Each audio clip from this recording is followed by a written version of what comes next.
El hombre que la historia conoce como Ferdinand Marcos nació el 11 de septiembre de 1917 en Sarrat, un pequeño municipio en la provincia de Ilocos Norte, en el extremo noroeste de la isla de Luzón, Filipinas. A diferencia de otros dictadores, cuyas circunstancias de nacimiento están envueltas en misterio, los orígenes de Marcos están bien documentados, aunque él mismo se encargaría de fabricar una biografía heroica llena de exageraciones y mentiras descaradas que lo acompañarían durante toda su carrera política. Su padre, Mariano Marcos, era un abogado y político local que llegó a ser representante de Ilocos Norte en la legislatura filipina. Su madre, Josefa Edralin, provenía de una familia de terratenientes de la misma región. La familia Marcos no era excepcionalmente rica, pero pertenecía a la clase media alta provincial, con suficientes recursos para proporcionar a sus hijos una educación privilegiada. Ferdinand fue el segundo de 4 hijos, y desde temprana edad mostró una inteligencia aguda y una ambición desmedida que lo distinguían de sus hermanos. La infancia de Marcos transcurrió en el contexto de una Filipinas que todavía luchaba por definir su identidad nacional bajo el dominio estadounidense. Para comprender la vida de Marcos y el régimen que eventualmente establecería, es esencial explorar la compleja historia colonial de este archipiélago del sudeste asiático, una historia que dejó profundas cicatrices en la sociedad filipina y que Marcos explotaría hábilmente para justificar su dictadura. Filipinas había sido colonia española durante más de 300 años, desde la llegada de Miguel López de Legazpi en 1565 hasta la derrota española en la Guerra Hispano-Estadounidense de 1898. Durante este largo periodo, España había impuesto el catolicismo, transformado las estructuras sociales indígenas y creado una élite mestiza que dominaría la política y la economía del país durante generaciones. A diferencia de otras colonias españolas en América, Filipinas nunca desarrolló movimientos independentistas fuertes hasta finales del siglo XIX, cuando figuras como José Rizal y Andrés Bonifacio encendieron la llama del nacionalismo filipino. La Revolución Filipina contra España estalló en 1896 y para 1898 los revolucionarios habían logrado establecer la primera República Filipina bajo el liderazgo de Emilio Aguinaldo. Sin embargo, la victoria contra España coincidió con la intervención estadounidense.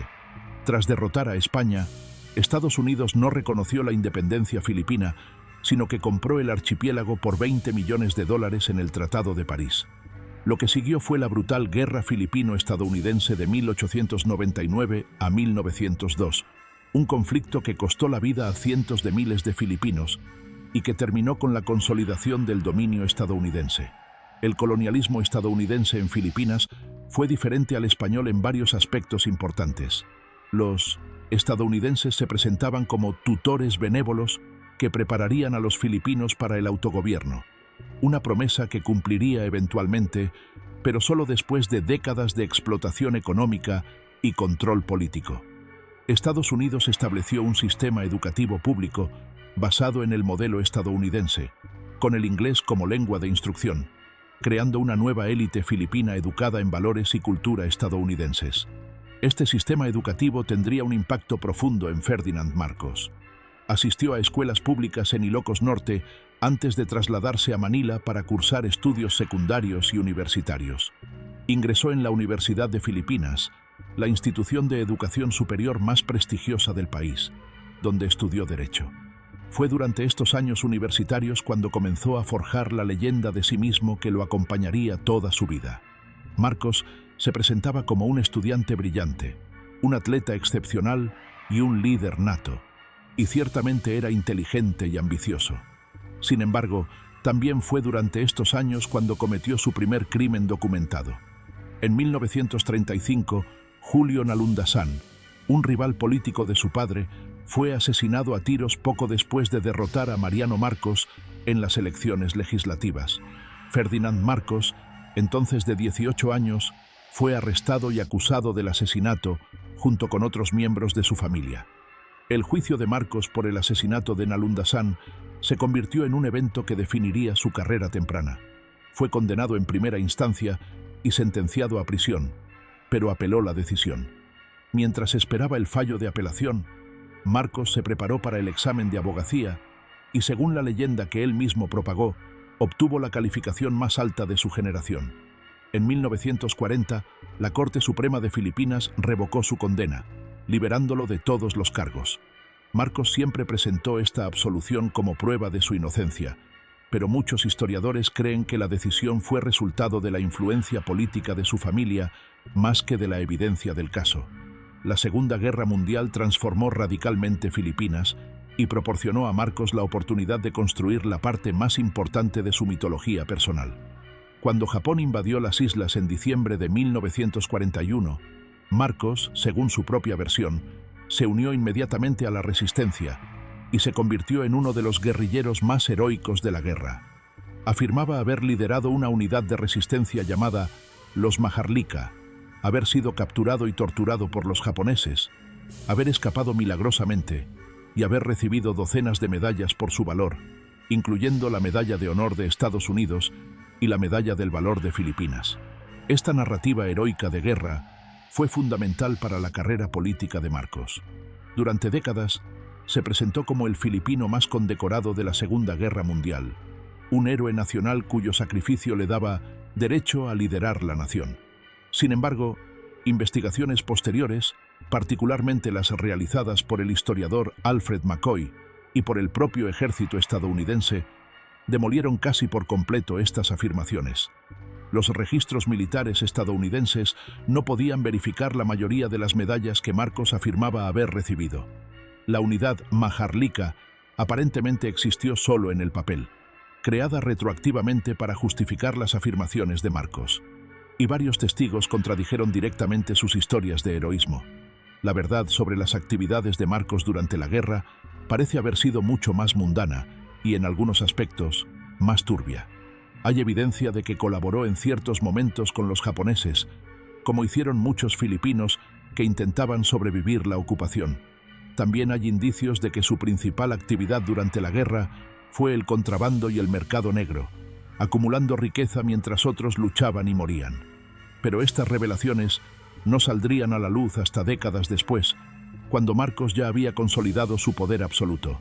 Tras la guerra, Filipinas finalmente obtuvo su independencia de Estados Unidos el 4 de julio de 1946.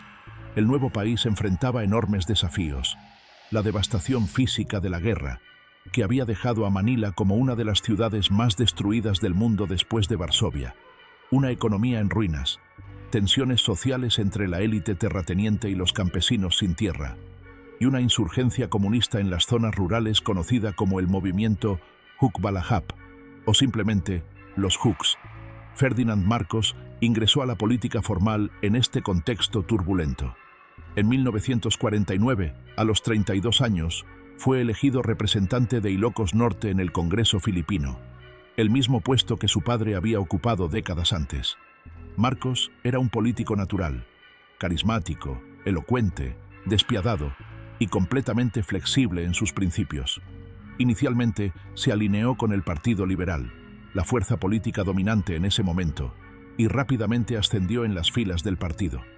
Durante la década de 1950, Marcos consolidó su posición como una de las figuras emergentes de la política filipina. Fue reelegido al Congreso en 1953 y 1957, ganando cada vez por márgenes más amplios. También cultivó cuidadosamente su imagen pública, presentándose como el héroe de guerra, el abogado brillante, el defensor del pueblo. Su oratoria era famosa. Podía hablar durante horas sin notas, cautivando a las audiencias con una mezcla de nacionalismo, promesas populistas y ataques mordaces contra sus oponentes. En 1954, Marcos contrajo matrimonio con Imelda Romualdez, una joven de 24 años proveniente de una familia prominente de Leyte. Imelda había sido reina de belleza y aspirante a cantante, y su unión con Marcos formó una de las parejas políticas más poderosas y eventualmente más infames del siglo XX. La ambición de Imelda rivalizaba con la de su esposo, y juntos formarían un dúo que gobernaría Filipinas como si fuera su propiedad personal. La relación entre Ferdinand e Imelda era compleja y a menudo contradictoria. Por un lado, formaban un equipo político formidable, complementándose mutuamente en sus fortalezas y debilidades.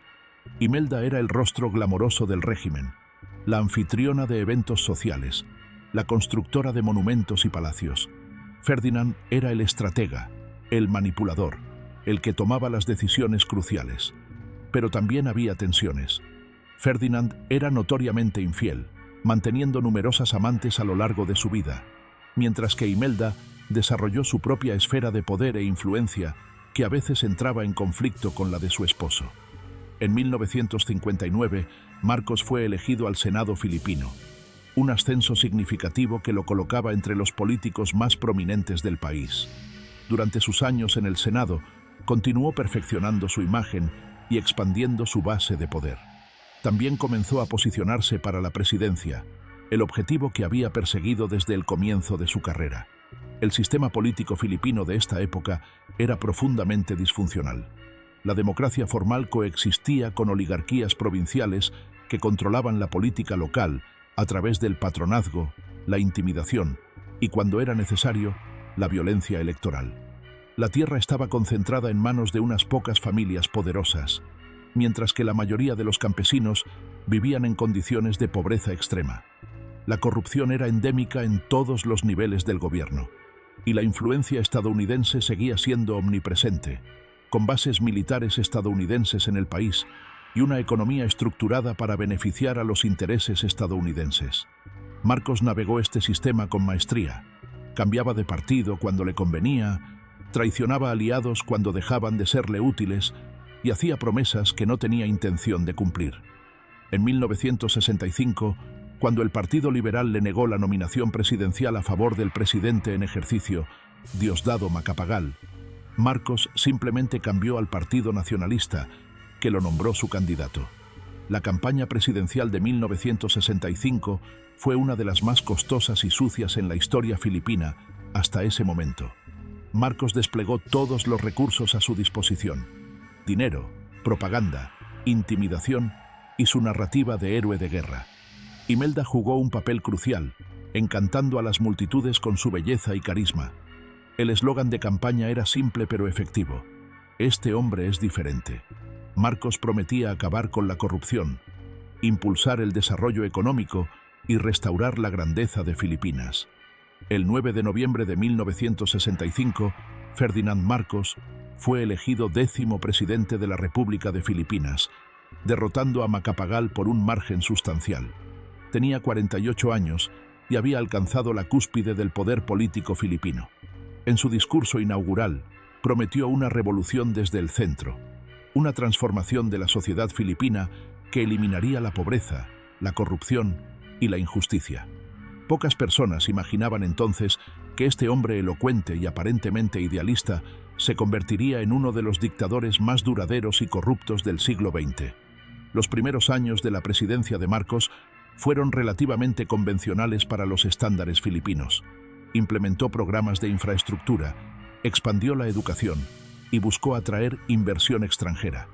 También cultivó estrechas relaciones con Estados Unidos, enviando tropas filipinas a Vietnam como muestra de solidaridad anticomunista. Estas primeras iniciativas tuvieron resultados mixtos. Hubo algún crecimiento económico, pero la corrupción persistió y los problemas estructurales del país permanecieron sin resolver. Sin embargo, ya desde estos primeros años había señales inquietantes. Marcos utilizaba los recursos del Estado para recompensar a sus aliados y castigar a sus enemigos. Los contratos gubernamentales se adjudicaban a compañías controladas por amigos y familiares. La oposición política era hostigada con investigaciones y demandas judiciales. Y el aparato de seguridad del Estado comenzaba a ser transformado en un instrumento de poder personal. En 1969, Marcos logró algo que ningún presidente filipino había conseguido antes: ser reelegido para un segundo mandato.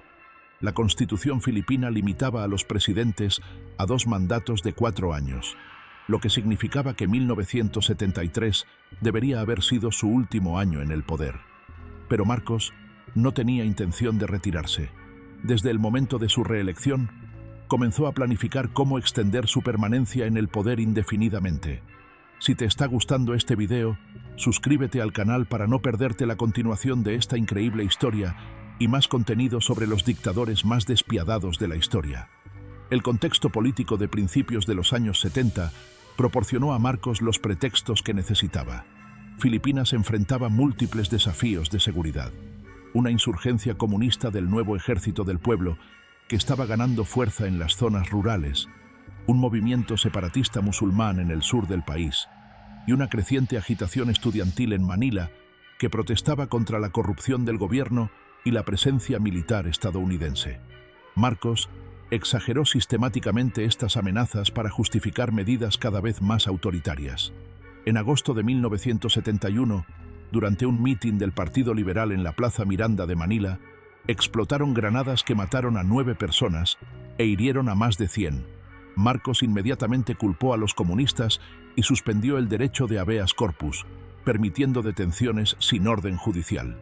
Sin embargo, evidencia posterior sugiere fuertemente que el propio Marcos o sus agentes fueron responsables del atentado, una operación de bandera falsa diseñada para crear el pretexto para medidas autoritarias. El 21 de septiembre de 1972, Ferdinand Marcos declaró la ley marcial en todo el archipiélago filipino. En un mensaje televisado a la nación, anunció que estaba tomando esta medida extraordinaria para salvar a la República de la amenaza comunista, restaurar el orden público y construir una nueva sociedad basada en la disciplina y el progreso. Prometía que la ley marcial sería temporal, solo el tiempo necesario para eliminar las amenazas a la seguridad nacional. La declaración de ley marcial fue ejecutada con precisión militar. En cuestión de horas, las Fuerzas Armadas arrestaron a miles de personas, políticos de la oposición, periodistas, activistas estudiantiles, líderes sindicales, cualquiera que pudiera representar una amenaza al nuevo orden. Benigno Aquino Jr., el senador más prominente de la oposición y el rival más peligroso de Marcos, fue arrestado y eventualmente condenado a muerte por un tribunal militar, aunque la sentencia nunca se ejecutó. Los medios de comunicación fueron cerrados o tomados por el gobierno. El Congreso fue disuelto. La Constitución fue suspendida. Lo que Marcos llamó la nueva sociedad era en realidad una dictadura personal disfrazada con retórica desarrollista. El poder se concentró completamente en sus manos, sin controles ni equilibrios institucionales. El ejército fue purgado de oficiales que no fueran completamente leales, y los comandantes restantes fueron recompensados con oportunidades de enriquecimiento ilícito a cambio de su apoyo incondicional. Se estableció un vasto aparato de seguridad y vigilancia, con agencias de inteligencia compitiendo entre sí para demostrar su lealtad mediante la represión de cualquier disidencia. La represión bajo la ley marcial fue sistemática y brutal. Miles de personas fueron detenidas sin juicio, muchas de ellas durante años. La tortura se convirtió en práctica rutinaria en los centros de detención. Las desapariciones forzadas eliminaban a aquellos considerados demasiado peligrosos para mantener vivos, pero cuyo asesinato público causaría demasiado escándalo. En las zonas rurales, las operaciones contra insurgentes causaban masacres de civiles, desplazamiento de poblaciones enteras y la destrucción de comunidades que supuestamente apoyaban a los rebeldes. Las organizaciones de derechos humanos estiman que durante los años de la ley marcial, aproximadamente 70.000 personas fueron encarceladas, 34.000 fueron torturadas y más de 3.000 fueron asesinadas o desaparecidas. Estas cifras, aunque significativas, probablemente subestiman la magnitud real de la represión, ya que muchos casos nunca fueron documentados. Pero la ley marcial no fue solo un régimen de terror, fue también, y quizás principalmente, un vasto esquema de saqueo económico. Marcos y su círculo íntimo utilizaron su control absoluto del Estado para apropiarse de enormes porciones de la economía filipina. Industrias enteras fueron nacionalizadas y luego entregadas a amigos y familiares del régimen.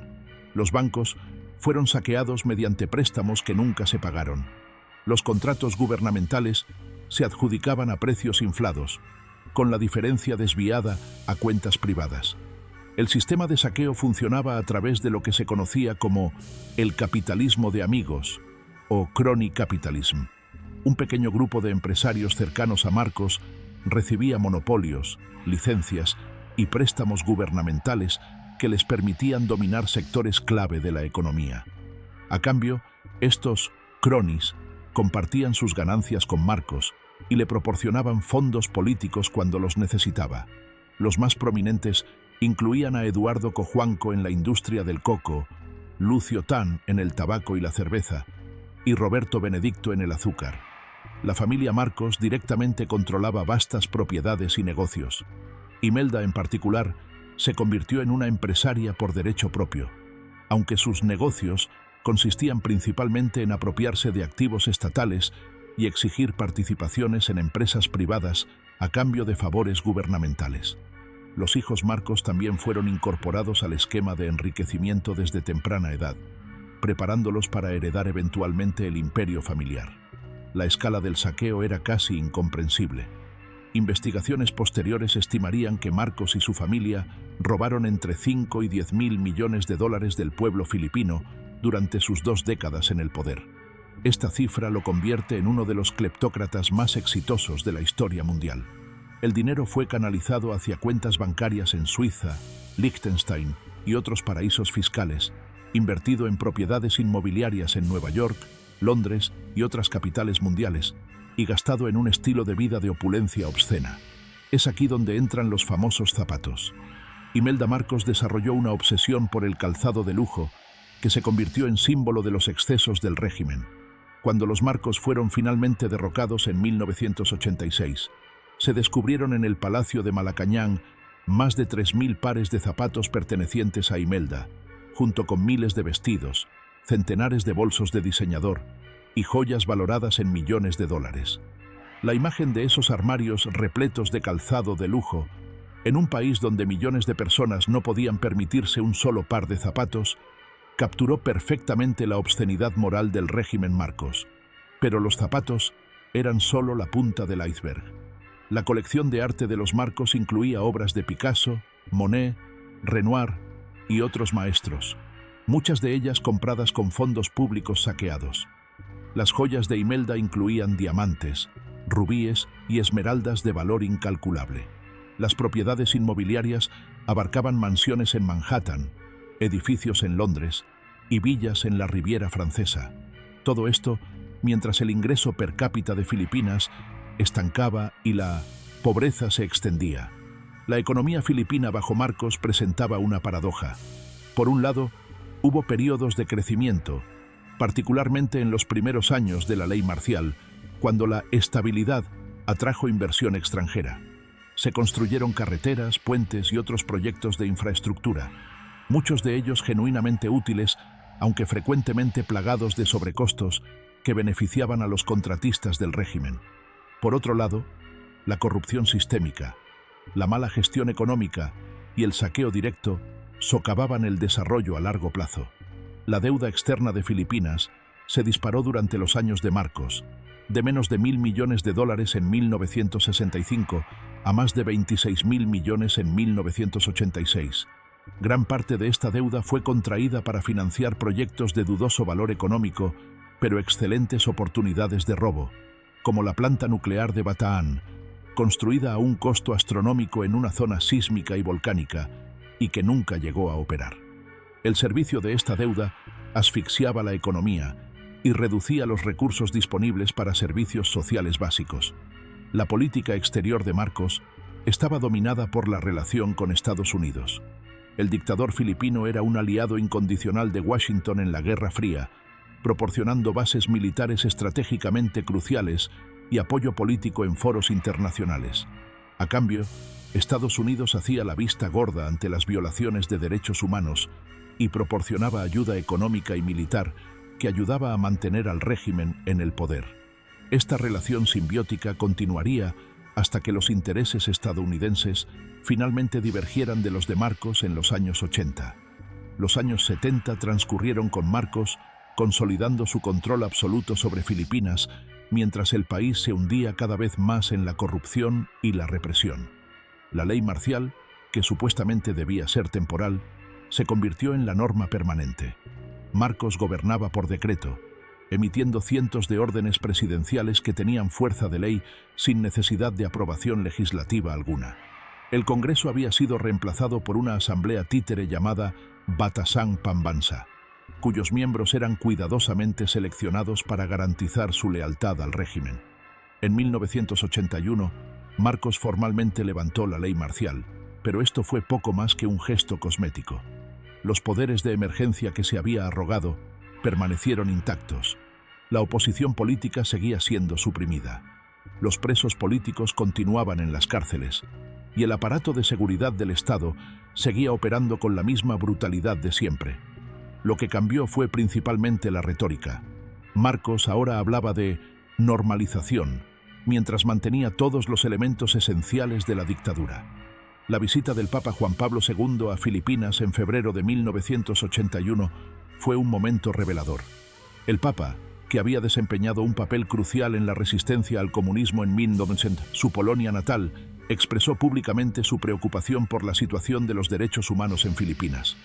En un encuentro con Marcos, le recordó que el poder debía ejercerse al servicio del pueblo, no para oprimirlo. Marcos, siempre el político astuto, asintió cortésmente, pero ignoró completamente el mensaje. La economía filipina comenzó a deteriorarse seriamente a principios de los años 80. La crisis de la deuda que afectó a muchos países en desarrollo golpeó particularmente duro a Filipinas, cuya deuda había sido inflada por la corrupción y el mal manejo del régimen. Los precios de las materias primas de exportación cayeron mientras el costo de las importaciones aumentaba. La inflación se disparó, el desempleo creció y el nivel de vida de los filipinos comunes se desplomó. Mientras tanto, la salud de Ferdinand Marcos se deterioraba. Sufría de lupus eritematoso sistémico, una enfermedad autoinmune que afectaba sus riñones y otros órganos. A principios de los años 80, requirió un trasplante de riñón, una operación que se mantuvo en secreto pero que era conocida en los círculos internos del poder. La fragilidad física del dictador generaba creciente ansiedad sobre la sucesión, y diversas facciones dentro del régimen comenzaban a posicionarse para el eventual post-Marcos. El evento que cambiaría fundamentalmente el curso de la historia filipina ocurrió el 21 de agosto de 1983, en la pista del Aeropuerto Internacional de Manila. Benigno Ninoy Aquino Jr., el senador que había sido el principal rival de Marcos antes de la ley marcial y que había pasado casi 8 años en prisión, regresaba del exilio en Estados Unidos. Aquino sabía que su vida corría peligro. Antes de abordar el avión en Taipei, había expresado su disposición a morir por su país. Segundos después de descender del avión, custodiado por soldados filipinos que supuestamente lo escoltaban, Aquino recibió un disparo en la cabeza a quemarropa. Murió instantáneamente. Un supuesto asesino solitario, llamado Rolando Gallman, fue inmediatamente abatido por los mismos soldados, en lo que el gobierno presentó como la eliminación del culpable. Pero nadie creyó esta versión oficial. Era evidente para todos que Aquino había sido asesinado por órdenes que venían de las más altas esferas del poder. El asesinato de Aquino provocó una reacción que sorprendió incluso a los observadores más experimentados de la política filipina. En lugar de intimidar a la oposición, galvanizó una resistencia masiva que había estado latente durante años. El funeral de Aquino se convirtió en la manifestación más grande en la historia de Filipinas, con millones de personas formando una procesión de kilómetros de largo a través de Manila. El color amarillo, el favorito de Aquino, se convirtió en el símbolo de la oposición al régimen. La indignación por el asesinato trascendía las líneas de clase que habían fragmentado tradicionalmente la sociedad filipina. La élite empresarial, que había tolerado e incluso apoyado a Marcos mientras les permitía hacer negocios, comenzó a distanciarse del régimen.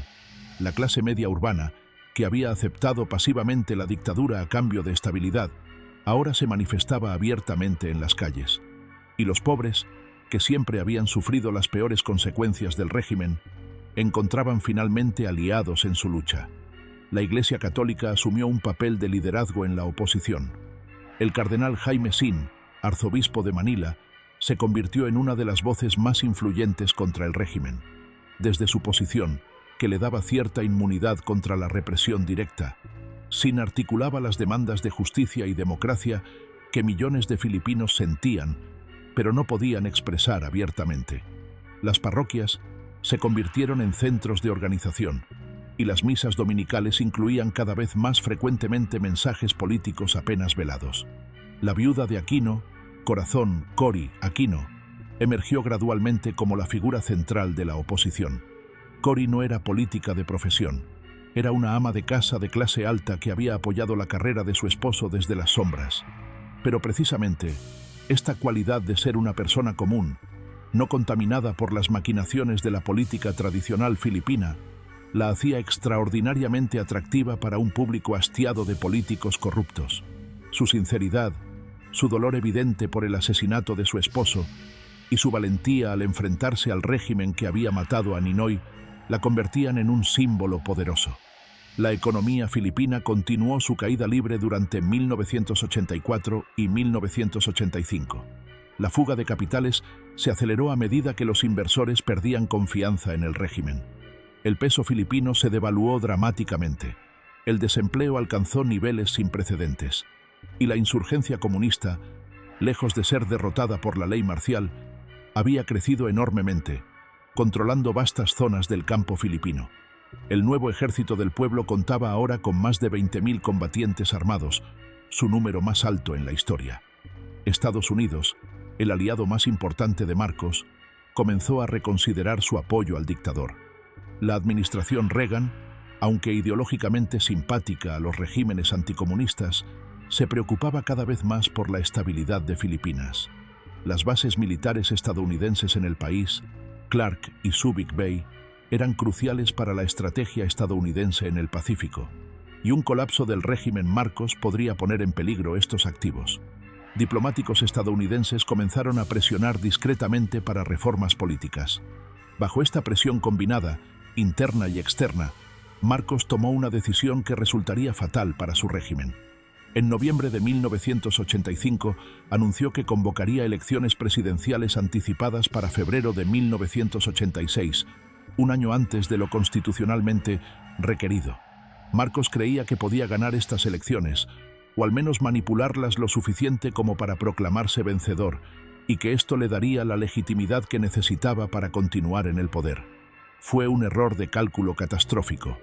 La oposición, que había estado fragmentada entre múltiples candidatos potenciales, logró unificarse detrás de Corazón Aquino. El cardenal Sin y otros líderes civiles presionaron exitosamente para que los diversos aspirantes de la oposición se retiraran en favor de Cory.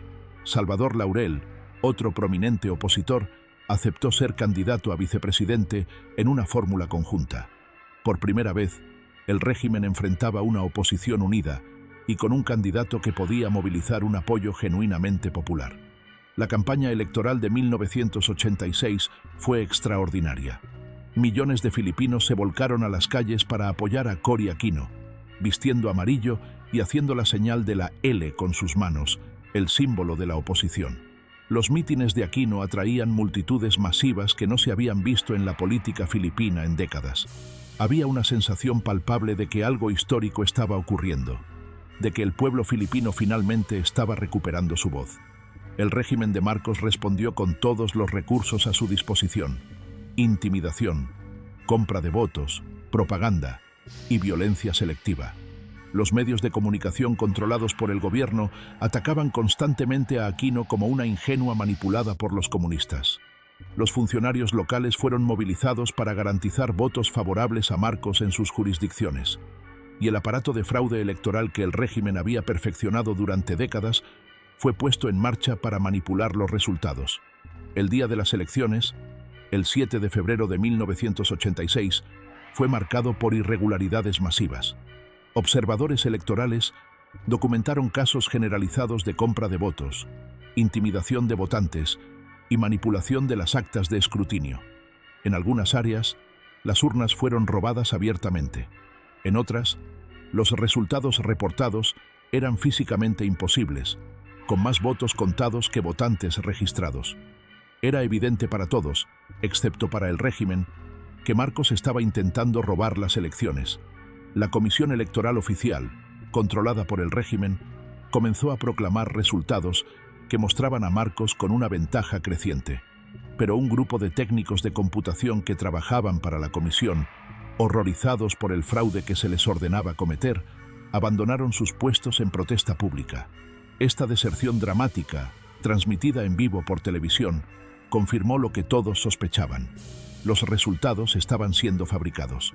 El 15 de febrero, la Conferencia de Obispos Católicos de Filipinas emitió una declaración histórica afirmando que las elecciones habían sido manchadas por la maldad sin precedentes y que un gobierno que llegara al poder mediante fraude no tenía derecho moral a gobernar.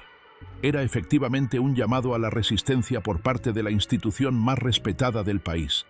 La Asamblea Nacional, en una sesión nocturna plagada de irregularidades, proclamó a Marcos ganador, pero nadie lo tomó en serio. Cory Aquino convocó a una campaña de desobediencia civil, instando a los filipinos a boicotear empresas y productos asociados con el régimen. La respuesta fue masiva. Las calles de Manila se llenaron nuevamente de manifestantes vestidos de amarillo. La tensión aumentaba día a día, y parecía que el enfrentamiento violento era inevitable. El desenlace llegó de manera inesperada el 22 de febrero de 1986. El ministro de Defensa, Juan Ponce Enrile, y el vicecomandante de las Fuerzas Armadas, el general Fidel Ramos, anunciaron que se habían rebelado contra Marcos. Enrile reveló que las elecciones habían sido masivamente fraudulentas y que ya no podía servir a un régimen ilegítimo. Ambos hombres habían sido pilares del régimen durante años, lo que hacía su defección aún más significativa.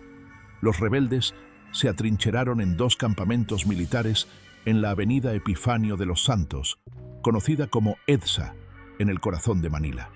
Tenían solo unos pocos cientos de soldados, insuficientes para resistir un ataque determinado de las fuerzas leales a Marcos. El destino de la rebelión pendía de un hilo. Entonces intervino el cardenal Sin. A través de Radio Veritas, la emisora católica que era una de las pocas voces independientes que quedaban, Sin hizo un llamado extraordinario a los filipinos. Les pidió que fueran a EDSA, que rodearan los campamentos militares rebeldes, que formaran un escudo humano para proteger a los soldados que habían desertado del régimen.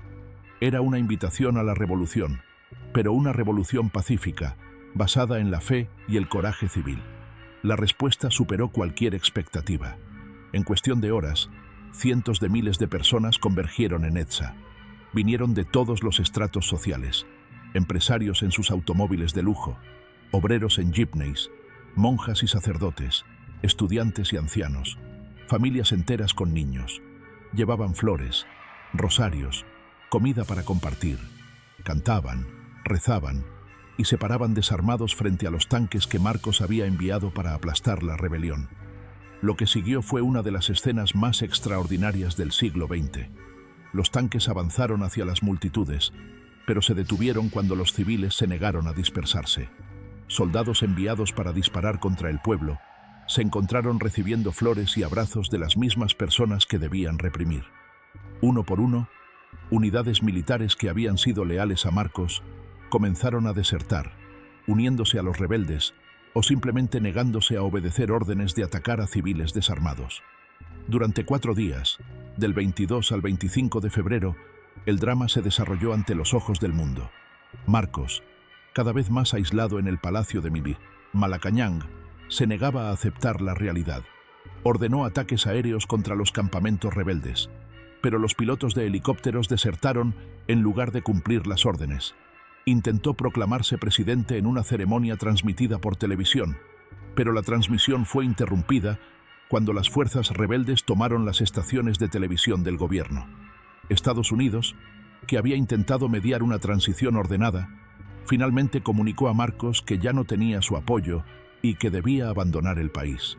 El senador Paul Laxalt, un confidente cercano del presidente Reagan, transmitió el mensaje personalmente. Era hora de cortar limpio, de irse mientras todavía podía hacerlo con vida.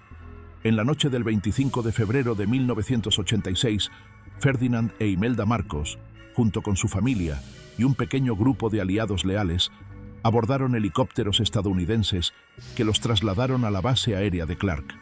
Desde allí, aviones de la Fuerza Aérea estadounidense los llevaron primero a Guam y luego a Hawái, donde se les concedió asilo. El dictador que había gobernado Filipinas durante más de 20 años abandonaba el país como un refugiado, con lo que pudo cargar en unas pocas horas.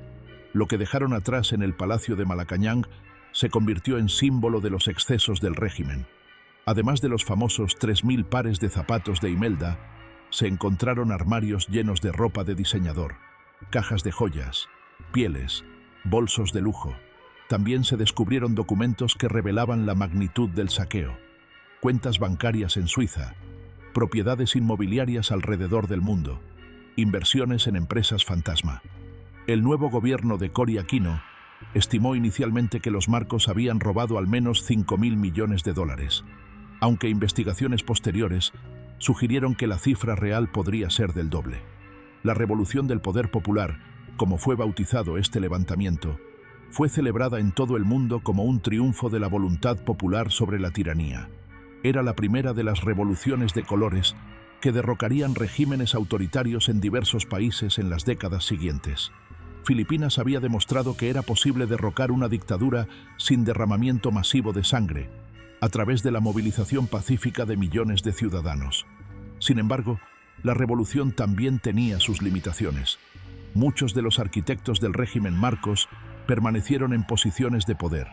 Juan Ponce Enrile, quien había sido instrumental en implementar la ley marcial, ahora era héroe de la democracia. Fidel Ramos, quien había dirigido la constabularia filipina durante años de represión, eventualmente se convertiría él mismo en presidente. Las estructuras oligárquicas que habían existido antes de Marcos y que habían coexistido cómodamente con su dictadura, permanecían intactas. El exilio de los Marcos en Hawái fue confortable pero humillante. Se instalaron en una mansión en Honolulu, rodeados de parte de la riqueza que habían logrado sacar del país. Ferdinand, cuya salud ya era precaria cuando dejó Filipinas, se deterioró rápidamente en el exilio. Pasaba sus días revisando documentos, planeando un retorno que nunca se materializaría y quejándose amargamente de la ingratitud del pueblo filipino. Imelda, por su parte, se negaba a aceptar que su era de gloria había terminado.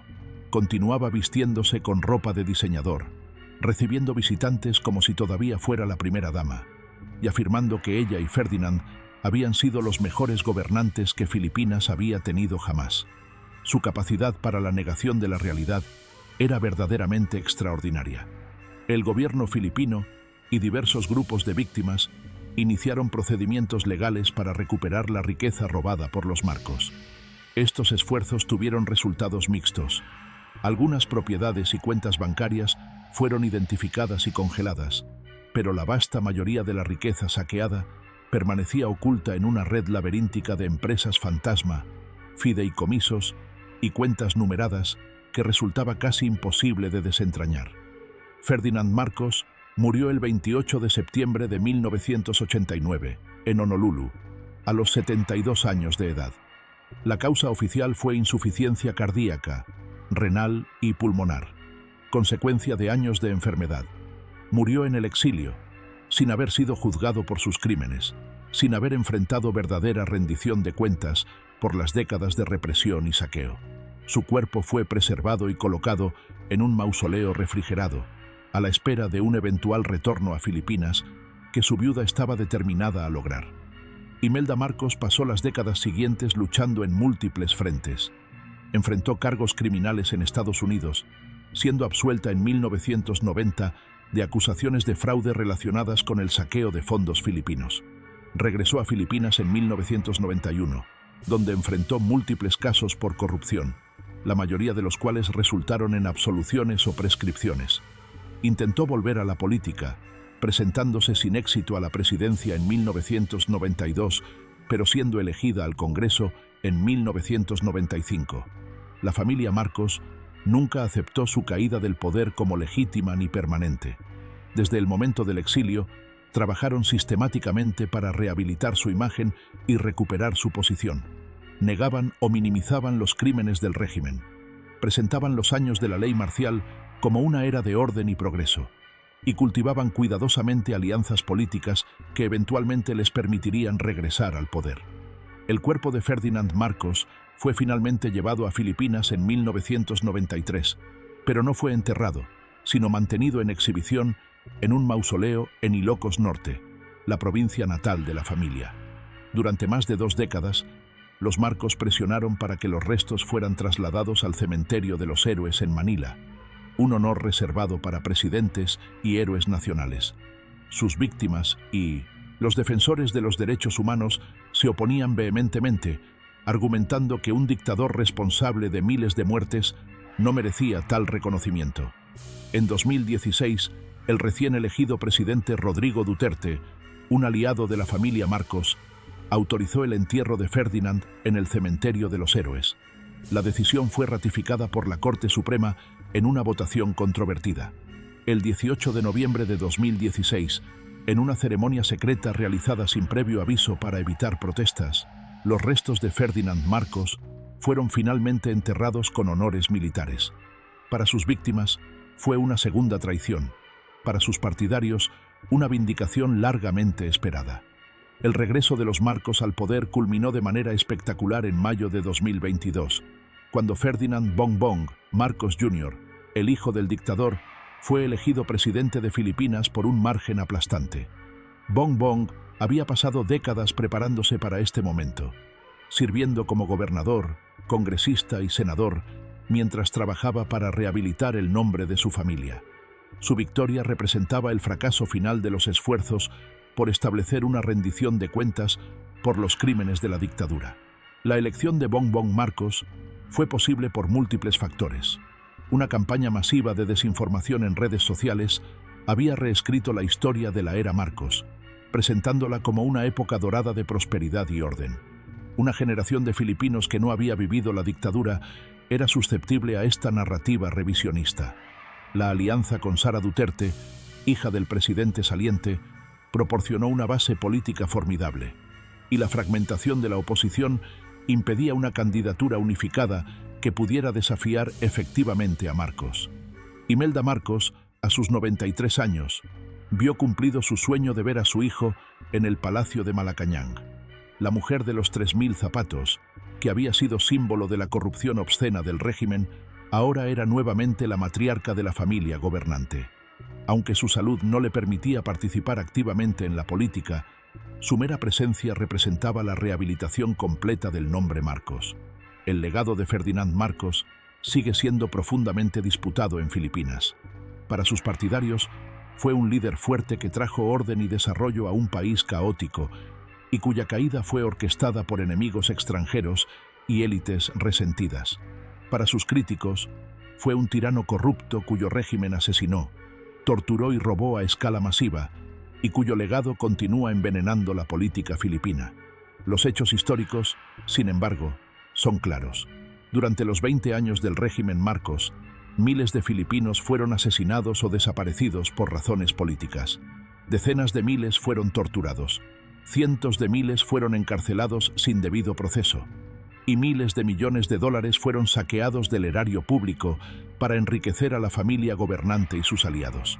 Estos crímenes están documentados por investigaciones judiciales, comisiones de verdad, organizaciones de derechos humanos y el testimonio de innumerables sobrevivientes. La incapacidad de Filipinas para lograr una verdadera justicia transicional después de la caída de Marcos tuvo consecuencias duraderas. A diferencia de países como Argentina o Sudáfrica, donde los crímenes de regímenes anteriores fueron exhaustivamente documentados y en muchos casos castigados, Filipinas nunca tuvo un proceso comparable. Los principales responsables de la represión nunca fueron llevados ante la justicia. La riqueza robada nunca fue completamente recuperada, y la narrativa histórica sobre el régimen nunca fue establecida de manera definitiva. Este fracaso abrió el espacio para el revisionismo que eventualmente llevaría a los Marcos de vuelta al poder. Sin una verdad oficial establecida y ampliamente aceptada, versiones alternativas de la historia podían prosperar. Sin justicia para las víctimas, el sentido de agravio que debería haber prevenido la rehabilitación de los Marcos se disipó con el tiempo. Sin recuperación de la riqueza robada, la familia mantuvo los recursos necesarios para financiar su regreso político. La historia de Ferdinand Marcos es, en última instancia, una historia sobre los límites de la justicia y la fragilidad de la memoria histórica. Un hombre que gobernó mediante el terror y el robo, que destruyó la democracia de su país y empobreció a su pueblo mientras él y su familia vivían en opulencia obscena, no solo escapó de la rendición de cuentas en vida, sino que vio a su familia regresar triunfalmente al poder después de su muerte. Los 3.000 zapatos de Imelda Marcos se convirtieron en símbolo de los excesos del régimen, pero quizás el verdadero legado de los Marcos no sean los zapatos, sino la demostración de que, con suficiente tiempo, dinero y manipulación de la narrativa, incluso los crímenes más atroces pueden ser olvidados o perdonados. Es una lección perturbadora, no solo para Filipinas, sino para cualquier sociedad que enfrente el desafío de lidiar con un pasado autoritario. ¿Qué opinas de Ferdinand Marcos? ¿Cómo fue posible que la familia de uno de los dictadores más corruptos de la historia moderna regresara al poder democráticamente? ¿Qué nos dice esto sobre la memoria histórica y los peligros del revisionismo? Por favor, déjanos saber tu opinión en la sección de comentarios. Si te gustó este video, suscríbete al canal y activa la campanita para no perderte más historias sobre los personajes más oscuros de la historia. Tu apoyo nos ayuda a seguir investigando y creando contenido de calidad. Muchas gracias por acompañarnos y nos vemos en el próximo video.